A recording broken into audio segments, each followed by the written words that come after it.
C'est l'histoire d'un jour, l'histoire du début d'un hiver. Ce jour, le 17 octobre 1961, est une date sombre pour la communauté algérienne en France, pour l'État français aussi, qui a longtemps dissimulé la tragique réalité de cette journée.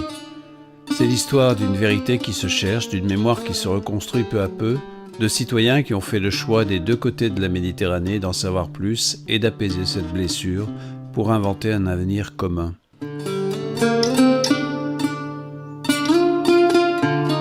Retour sur les faits. Fin 1961, l'indépendance de l'Algérie est inéluctable. Côté algérien, on se prépare à gérer la suite. En France, le FLN, actif par sa propagande, ses sabotages et ses règlements de compte envers certains Algériens qualifiés de traîtres, se bat depuis de nombreuses années pour l'indépendance. En cette fin d'octobre 61, il veut réagir en région parisienne par rapport à une situation devenue à ses yeux inacceptable pour de nombreux travailleurs immigrés nord-africains et pas encore citoyens algériens. Les Algériens étaient arrêtés soit tôt le matin, soit le soir en revenant du travail. Ils étaient malmenés, bastonnés par des policiers, parfois des policiers en civil aussi, et souvent jetés dans les canaux, jetés dans la Seine, pendus parfois dans les bois de Vincennes et autres, avec bien sûr le panneau traître au FLN, comme si c'était le FLN qui les avait pendus.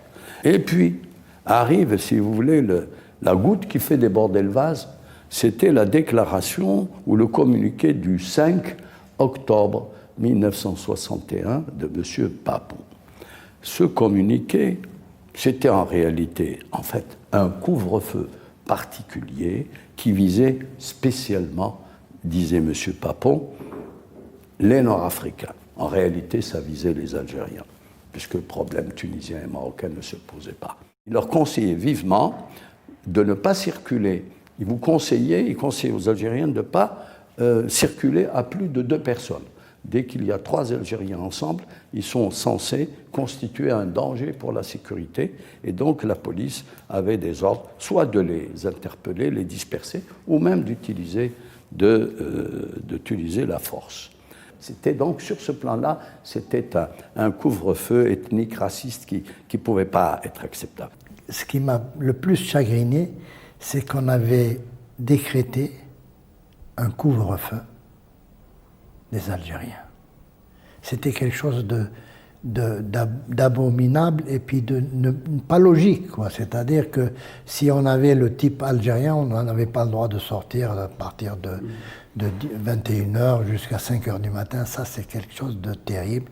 Et je crois que les Algériens ont beaucoup plus réagi à cette loi ou ces décrets qu'autre chose.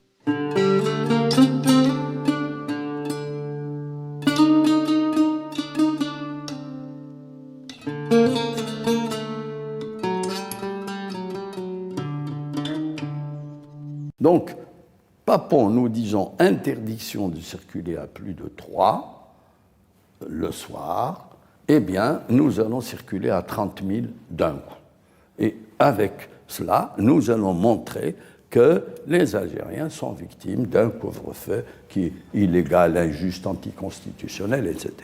La police ayant eu la bride sur le cou, et Papon leur disant vous pouvez être libre de faire ce que vous voulez, je suis toujours là pour vous couvrir.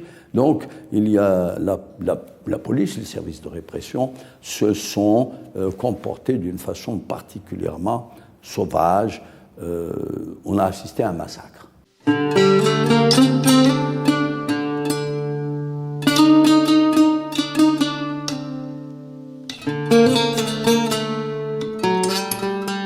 Mahmoud Hamdiken, aujourd'hui vénitien, était présent ce jour-là sur les lieux de la manifestation. On a marché 5 minutes, puis on descendait les marches du métro, et d'un coup on a vu 2 policiers en tenue. Ils ont levé la main, ils ont dit « Arrêtez-vous. C'est votre indépendance, vous avez le droit. Mais on vous donne un conseil. Moi je vous dis, si vous comprenez bien le français, je lui dis, moi je comprends le français, j'ai appelé mes camarades qui étaient avec moi, vous écoutez. On comprend, il a dit, voilà, vous travaillez pour l'indépendance, votre indépendance, vous avez raison. Mais le conseil qu'on vous donne, il faut l'écouter, il faut nous suivre. Si vous descendez à Paris, vous ne revenez pas. Personne ne reviendrait. Voilà. Il ne faut pas y compter que vous allez revenir. Voilà. Les violences ont eu lieu à la place de la Nation. C'est le lieu de la manifestation. Les grandes violences ont tiré sous le métro, dans le métro. Parce que là, on n'a pas prévu, nous. On n'a pas prévu que nous serons pris dans le métro. Finalement, le métro, lorsqu'il est arrivé 8h-9h, la police a bouclé les métros. Et tous ceux qui descendent, ils restent là. Ils ne sortent pas. Tous les métros de Paris, ils étaient bouchés. Et c'est là que les violences, les tortures, le massacre a eu lieu.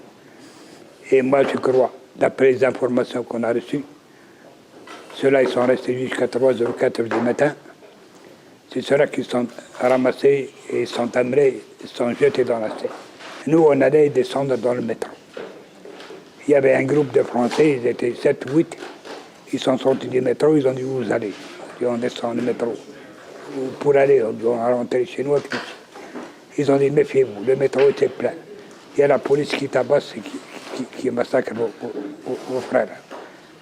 Tout d'ici jusqu'au départ. Méfiez-vous de descendre. Si vous descendez, vous êtes mort. Il vaut mieux rentrer à pied.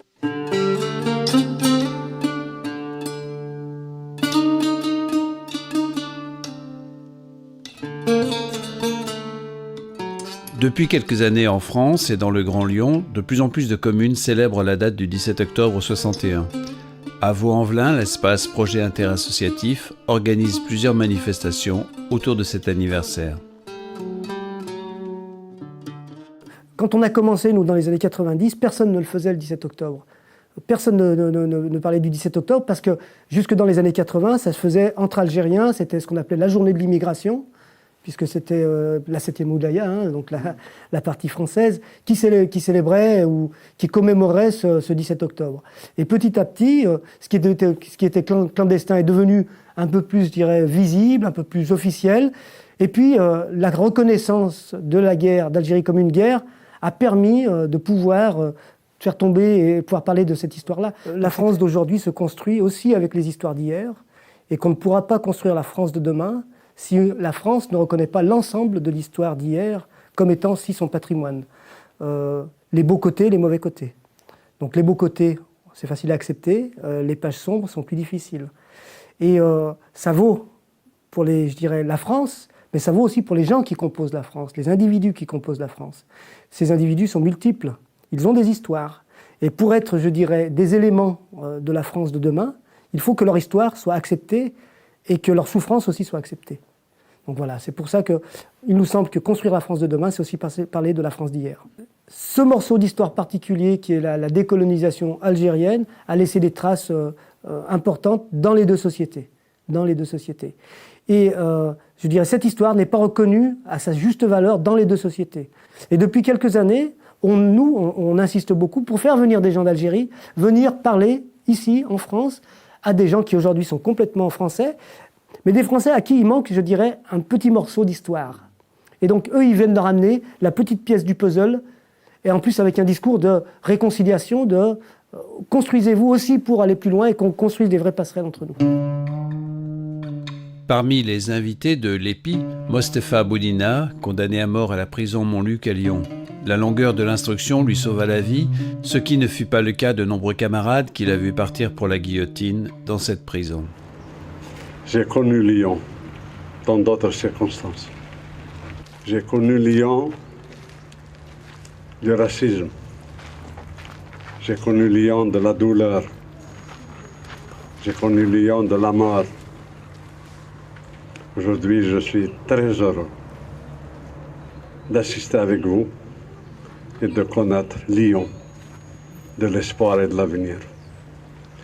À Fort-Montluc, où j'étais condamné à mort, tous les gardiens nous voyaient avec une grande hostilité, nous provoquaient et nous faisaient vivre, souffrir moralement, sauf un. Je lui pose la question, je lui dis c'est pour ça. Il me dit je suis un ancien résistant, un ancien condamné à mort, dans cette même prison aujourd'hui. Je suis un des gardiens de cette prison. Oui, nous avons commis, dans ces périodes de cette histoire, des pages noires de notre propre histoire. Le colonialisme et l'État français portent la totale responsabilité de tous les événements qui ont secoué l'Algérie pendant ces 10, en tous les cas officiellement, pendant la guerre d'Algérie de 54 à 62, mais j'aurais pu parler bien avant aussi cette date.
جزائر جزائر الله يرحم